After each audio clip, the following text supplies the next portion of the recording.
Okay, continuing to read from my novel Dallas Pimiento, Book 1, Bronco. And starting off with a piece called The Cambrian Revival. Where else could we find such a stunning array of exotic specimens? The gray-haired man in the trench coat asked. He looks so Eastern European, thought Dallas Pimiento. I wonder if he's a spy. Mr. Wafflecoff, these specimens aren't all that exotic, objected Panzel, one of the members of the group of observers. Do you not have eyes, Wafflecoff? The man wearing the trench coat demanded. Dallas Pimiento had stuffed too many pieces of pineapple into his mouth. He nearly swallowed one whole, but managed to return the piece to the main chewing area of his mouth before it was too late, and without making any sounds that might bring unwanted solicitude from the others. You're going to choke yourself one day, he remonstrated with himself. Stop being such a glutton. Panzel remained unimpressed as Wafflecoff pointed out various denizens of his private aquarium. The group, which Pimiento had unhappily joined, stood inside a transparent tunnel that ran beneath the lowest level of the saltwater tank. While Panzel elected to remain silent and not further antagonize the fish-loving spy, Pimiento turned up the can in his hand and drank the sweet juice. Do you see a trash can anywhere? Pimiento whispered to a woman beside him. No, she mouthed the word. He regretted having mentioned it to the woman. In the relative darkness and with everyone's attention focused on Wafflecoff and Panzel, he could have easily placed the can and the plastic fork on the floor against the plexiglass. Now, bored with the creepy marine life, he drifted back the way the group had come, back into the previous chamber. Out of sight, Pimiento put his trash on the floor and then rejoined the group just as it rounded the corner and slowly climbed up into sunnier depths. More of the same mundane life forms. Panzel could not hold back his contempt. This moved Wafflecoff to a burst of vitriol, delivered in whatever language he had been born to.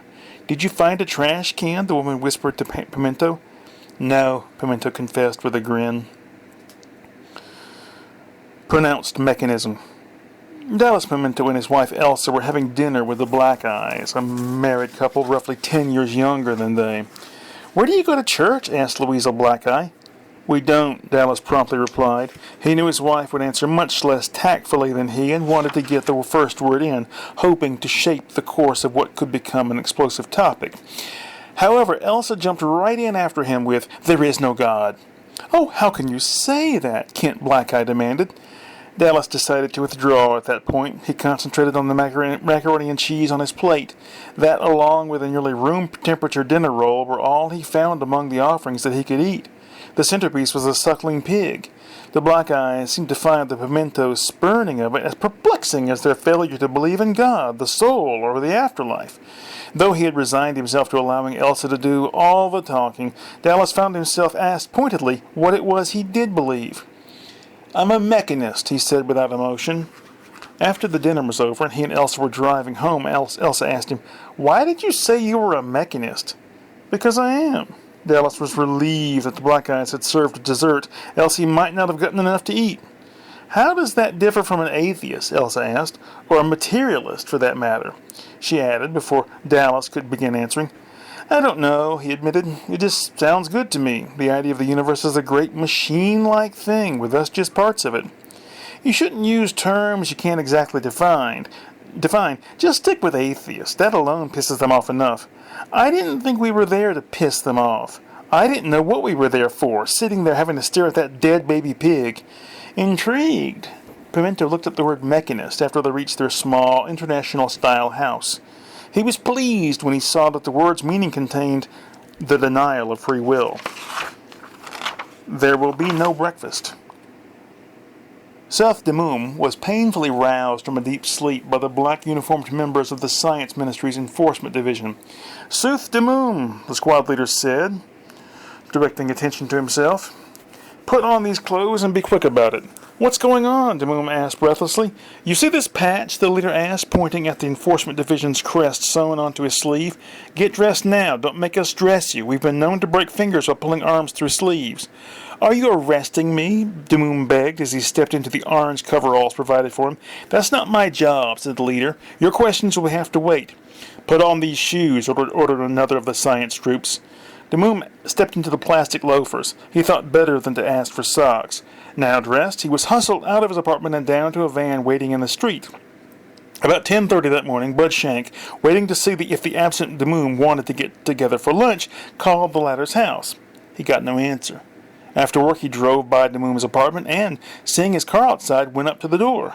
There he saw the unusual lock placed on the door by the enforcement squad. Making no show of panic, for he knew that he must be under observation, Shank returned to his car and drove home as usual, all the while wondering about what the reason could be for DeMoom's arrest. No mention had been made at work about DeMoom. Could it be that the science ministry had discovered his friend's little project in the warehouse? Or was it some irregularity in his work at the lab? He longed to drive to the warehouse and check, but there was no way that he wanted to get himself into trouble. At home, Shank felt his wife in a jolly mood. "It's Friday," she sang. "Yeah." He smiled briefly. "You remember what we're doing tomorrow?" she asked. Shank paused for a moment to recollect. His wife answered her own question before he could. "We're leaving early in the morning for the mountains," she said. The kids get off the bus. Among Pimento's many duties was waiting for his two children, Fox and Emily, to get off the bus in the afternoon. There were a couple of outdoor chairs at the end of his driveway where he could sit and read while waiting. On the day under review, he was struggling through Henry James's The Ambassadors for the fourth or fifth time. Yes, the struggle was still there. He hoped that one day, after a couple more readings, the text would become clearer to him. Clear enough, he hoped, that he could make out exactly what the American characters found so wrong about Europe. Just as Pimiento turned to page 50, he heard what at first he thought was the school bus. He stopped reading, although he remained posed as a reader so that anyone watching from the coming vehicle would see him thus and know that he was literate. Scanning the gravel and the pine straw before him absently, he listened closely. That wasn't the school bus. He looked up and saw a small hovercraft. This vehicle, as amazing as it was in appearance, yet amazed him further by pulling into his driveway. Pimiento stared through the windscreen for the identity of the operator, but saw only someone in a helmet which completely covered the person's face. The craft stopped just before Pimiento. For a lingering moment, neither the driver nor our long-suffering protagonist did more than stare at each other. "What do you think?" demanded the driver, his voice muffled by his helmet. Pimiento, prudent as usual, said nothing, only stared. The driver pulled off his helmet, revealing himself to be Dallas Pimento's father, Erskine Pimiento. Still Pimiento stared, but allowing the stare to drift over the odd choice of vehicle. "Where did you get it?" Pimiento asked, hoping his true feelings were not evident in his voice. Knowing it was his father behind the controls, the entire situation had become immediately suspect. As suspect, though in a different way, as if the helmet had concealed a futuristic assassin. "Miami," came the answer. "Miami," repeated Pimiento. Further exchange was inhibited by the arrival of the bus. The children descended, crying, "Granddaddy, Granddaddy," once they discovered who the stranger was. Pimiento was thankful for the interruption. Elbows. Dallas Pimiento examined his elbows in the polished surface of a cuirass. There being no mirror handy at the moment, he suddenly became interested in the subject of elbows. True, he could have examined the elbows of the other man in the room, but the fellow was old. His skin hung slackly. Chalky lines covered his elbows as if he wasn't keeping sufficiently moist. Pimiento stretched his skin over his own elbows. How long before he, too, bore such signs of aging? He noted the rounded point of the bone beneath the skin. He considered it a perfect compromise between the sharpness of some people's elbows and the great protruding knob some people, such as the man with whom he currently shared this room in the armory, had. "Did you hurt yourself?" asked the stranger. "No." Pimiento shook his head, doubling the force of his negation. He dropped his arm, content to continue his contemplation from a purely philosophic standpoint. "Boy, they really put a lot of work into this place, didn't they?" the stranger begged to communicate. Pimiento made a noise and proceeded to walk out of the room, not too quickly, so as to minimize any hurt feelings. In the next room, one containing a full-size reproduction of an elaborately designed catapult, he lost the thread of what he was going to think about. He rubbed both of his elbows with his fingertips idly, reduced to remembering the old saying that one could change one's sex by kissing one's own elbow. He longed to try it, merely to see how close he could get, though ridiculous would be the sight, but he was afraid the old man would emerge at any moment, see him, and make some comment. Elbows facilitate bending, yet they themselves don't bend, Pimiento thought suddenly. He exhaled sharply, relieved to have made at least one decent observation. He could relax now. He turned to see the old man coming through the door. "Big, isn't it?" he said to the stranger, cocking his head at the machine. "Mm-hmm," the old man agreed, moving to the opposite side of the catapult. Pimiento smiled. He pushed through the exit door and descended the spiraling stairwell to the gift shop, where he found his wife. "Ready for lunch?" Elsa asked. "Sure. What are we having?" "Macaroni and cheese." Smaller and smaller units. Following his meeting with Thorpe and Gravel, Pimiento made arrangements to spend some time in the set theory lab located in the basement of the LPM headquarters. He was met by Al Fuchs, the technician in charge on that day. "What's it to be this time, Mr. Pimiento?" the tall, skinny, bespectacled Fuchs asked. "Need some practice with the subdivisional palletizer," said Pimiento as he looked about at the bewildering panoply of unidentifiable machinery. "Right this way." The stick-like man led him to a narrow passageway obscured with a curtain of black velour between two large metal machines. Fuchs pulled the curtain aside and pointed within. "In there," he said. As Pimiento entered, the other man said, "If the ministry keeps putting more junk in here, so we won't have room to work." "Yeah," said Pimiento, though he cared not about the technician's problems. "You know how to get it started?" Fuchs called. On hearing Pimento's affirmative reply, Fuchs said, "Okay, I'll be monitoring you from the dark room."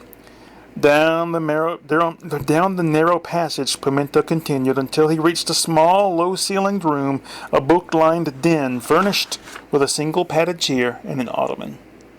Our friend, an identificiary, person or thing with which we identify, sat down in the chair and put his feet up on the ottoman. He picked up the slim volume lying on the little stand next to him and opened it without glancing at the title. He read aloud, "Amendations to the rule laid down prior to my own beginning guarantee my right to make the sound drawn from a lottery winning." "That's stupid," he said, just as an automaton emerged from the refrigerator. "What are you doing in my house?" said the mechanized anthropoid. "I'm just leaving," Pimiento replied mechanically. He began to search for a way out. Fuchs, eating an apricot as he monitored Pimento's session, answered the summons of the interoffice phone. "How's he doing down there, Fuchs?" asked Mr. Thorpe. "Not as well as one would expect of a seasoned operative, sir." "Well, send me a report when you've done." "Yes, sir," Fuchs said through a mouthful of fruit. 2 dots, hiragana. "I assume you can read Japanese, Bronco," Thorpe began. "Oh, Nihongo," Pimiento said with authority. "Yes, of course." He chuckled silently, with his eyes mostly. Thorpe passed over a file folder. On its cover it bore the 17-stroke character for demon. Pimiento put his finger on the character. "Kairan," he said confidently. "Your new assignment," Thorpe told him. "Put everything else on hold." "Everything?" Pimiento repeated, a note of hope sounding resonantly within. "Well, naturally you'll have to maintain your cover as a postal worker, but we can't allow your painting career to suffer. But anything else you have on your desk at the moment, clear off. This is vitally important, Bronco." Pimiento waited for the hint of briefing that would make his reading of the file superfluous. "Our old friends, the Penumbrella Group, are trying to establish contact with the inner world." Thorpe put his hands behind his head. There were sweat stains on his shirt. Pimiento swallowed in revulsion. "Apparently," continued Thorpe, "they believe that one person made it out before the collapse of the duality door." "Interesting." Pimiento tried to put a Connery-esque look of seriousness on his face. "Of course, this is all contained in the case file there." Thorpe put his arms down to Pimento's relief and pointed at the file lying in Pimento's lap. I don't want to detain you further. You're to start on this immediately." Pimiento knew by Thorpe's tone that the meeting was over. He stood and exited. Outside Thorpe's office, he flirted with Thorpe's gay secretary, Philip, though he knew he would feel guilty afterwards for misleading the man. He couldn't help it, however. He couldn't stand the idea of disappointing anyone, especially if the person took flattering views of him. "Do you need a dictionary?" Philip mockingly asked, eyes rolling to the file. "I might at that. A big one." Pimiento winced internally. Thorpe's voice cut through the banter from the electronic device on Philip's desk. "Bronco's in a hurry, Philip." "I guess I'd better go," Pimiento smiled apologetically. Philip flipped a bird at the intercom for Pimento's benefit. The Ivy League look. Indirect opposition to every peer, contemporary, and friend he had in the universe, Dallas Pimiento loved dressing up in suit and tie. And not just any suit and tie. It had to be the look of the late 50s, early 60s, vaguely referred to as Ivy League. This look was defined by jackets that had narrow lapels and natural shoulders. Ties were narrow, shirts were tucked in. Dallas Pimiento kept his hair short, no matter the blow to his sex appeal. In preparing for his new assignment, Pimiento readied himself by dressing as meticulously as possible. He had gone to his private room in the club, the informal annex to the LPM headquarters, consulted a picture of John F. Kennedy, and begun to change, all the while listening to an album of Mantovani playing popular show tunes from 40 years ago. As he was adjusting his bow tie in the full-length mirror, one framed in the same rich cherry the rest of the room was furnished in, a knock came at the door. Pimiento opened the door, and a small, hairy man dressed in the uniform of a club servant. "Message, sir," said the man. Pimiento was handed a small green envelope, the hallmark of a missive from Thorpe. He dismissed the servant and closed the door. Opening the envelope, he was stunned to read that Thorpe was ordering him to dress in rags. Pimiento sat down on the narrow bed that he had never once used in all his time of enjoying the club's facilities, and stared, staggered, at the framed photograph of Cary Grant on the opposite wall, dressed like a common slob. It was unthinkable. That afternoon, back at his home in fragrant Jamatown, Pimiento dug out a picture of Eddie Vedder. No, it wouldn't do. He must blend in with the crowd, but he had to maintain a level of individuality. What good were his skills as a trained procurement agent? The real problem, as he saw it, was that he was too old to dress like a relaxed and carefree fellow, concerned only with good times and the avoidance of pain. He looked at a T-shirt with an image of a dragon on it that he had hidden away in a drawer. Could he really wear such a thing? He owned not a single pair of jeans. At last he decided that the only course of action was to appear as the anachronism he was, but as if he had fallen on hard times or was suffering from some sort of mental aberration, one that caused him to make minor errors in grooming.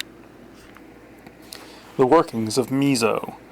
Rectus Aimwell was summoned to the office of his employer, Molt Mannerly. "Tell me about Mizo, Aimwell," the portly man begged. Okay.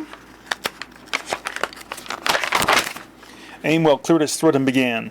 "Mizo is a salty paste from the fermented soybean pulp and juice. Mizo is a salty paste made from fermented soybean pulp and juice. It comes in several traditional varieties, ranging from a hearty dark to a subtle light-colored version. I've heard it has healthful properties." Mannerly rubbed his nose thoughtfully. "As miso contains active enzymes, it can be said to be a living thing, or at least an ecosystem that supports life. This beneficial foundation is transferred to the person who eats it." "So it is edible?" Mannerly raised his eyebrows. "Well, yes." Aimwell partially smiled. "Traditionally, it is used as a soup stock, usually a soup consumed as a breakfast food, much like oatmeal is here. However, it can also be used in many recipes as a substitute for salt or starch." "Could the price of miso be manipulated?" Mannerly asked cagily. "Possibly, but the manipulation of the price of the soybeans from which the miso is made would be more handy in achieving such a goal." No soybeans. I got into them once before. Too many bad memories. No, I want you to look in on this miso business." "What about my regular work?" protested Aimwell. "Don't worry about that. Higdon can fill in for you." "Higdon," Aimwell started to say something about one of his underlings. "He can handle it. I want you to handle this." Mannerly's tone was not unkind. "Oh, and get me some miso. I want to try it." "Okay," Aimwell sighed. "Get all the different kinds you can find. I want to see if we can use it like peanut butter. Maybe we can find a way to make it out of peanuts. Miso substitute. I like that idea. I've got a good peanut connection in the old country." Out in the hall, Aimwell began to wonder whether he would have to quit this job too. He decided to make use of the assignment to look into other options for himself. The sacred text. Purvis owned a copy of Volume 3 of the Cavalier's Compendium. Purvis owned a copy of Volume 3 of the Cavalier's Compendium, a collection of cartoons by a group of cartoonists known as the Mosquito Mato. This hefty book was a constant companion during his formative years. By the time he was 15, he had internalized the book's contents and the general thrust of the philosophy expressed within. Thereafter, the book remained shelved in his room but rarely looked at. One spring day, when Purvis was in his 18th year, he was vacationing with his family in remote Glandular Island. There was on this tiny island only one store of any significant size, a store selling not only groceries, sunburn cream, and fishing tackle, but used books. On the family's first trip to this store to pick up something easily cooked in their rented house, Purvis's parents having not realized how expensive eating out would be, Purvis discovered volumes 1 and 2 of the Cavalier's Compendium among the romance novels, men's adventure series, and old Islander issues. While his parents farted along up and down every aisle, grousing at the outrageous markup, Purvis pored over each book. By the time the folks were ready to make their purchases of ketchup and hamburger buns, Purvis had bonded with the two books as a child might with a pony bound for the gelatin factory. "Can you loan me $10? Purvis asked his mother, the more nearly approachable of the two fonts of genetic material. "Loan you?" she repeated incredulously. "Then let me have $10, Purvis admitted with exasperation. "For what?" his mother demanded. Then Purvis had to show her the tattered volume. Purvis had to show her the tattered volumes, explain their significance, and make plain his willingness to demand nothing more in the way of a souvenir from this shabby backwater. "You don't want a T-shirt with Glandular Island on it?" she tried to tempt him, but Purvis was resolute. In the end, she gave in readily enough, as Purvis had known she would. In truth, even his father would have indulged him, as Purvis knew that, and Purvis knew that as well. The only difference was that he had not wanted to see his judgmental eye passing over these two items so subjectively special to him. The next day, however, Purvis had neglected the pleasures of the beach in favor of the new reading material, much to his father's annoyance. "You don't bring a book to the beach," the man said.